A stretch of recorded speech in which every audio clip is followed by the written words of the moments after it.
In today's video, I'm going to teach you how to pin tabs in Google Chrome. If you've ever found yourself lost in a sea of open tabs, this little trick might just be your savior. Pinning tabs can help you organize your web browser by keeping your most used tabs neat and accessible.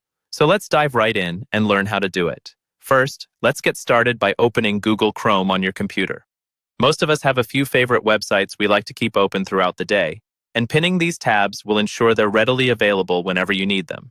So go ahead and open up the website you'd like to pin. It could be anything, from your email to your favorite news site or even a fun social media page. Once you have the desired tab open, take a look at the tab itself right there at the top of your browser window.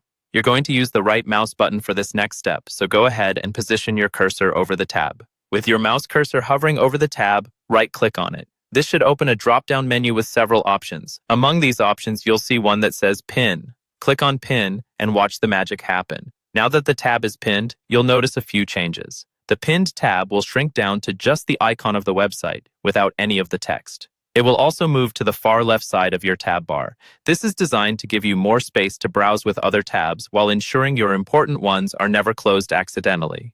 They're also arranged to be less easy to close by mistake, as there's no close button on a pinned tab.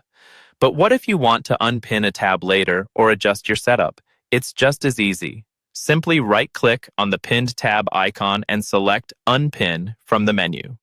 The tab will return to its original behavior, expanding with the text and allowing you to move or close it just like any other tab.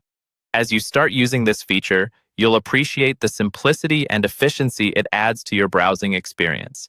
It helps keep your digital workspace uncluttered and focused. Remember, pinning tabs is especially useful for tabs you keep open all day, like a calendar, an inbox, or a workspace dashboard. And that's it. You've successfully learned how to pin tabs in Google Chrome. Be sure to implement this functionality into your browsing habits and enjoy the newfound tidiness in your browser. Thanks for tuning in, and happy browsing.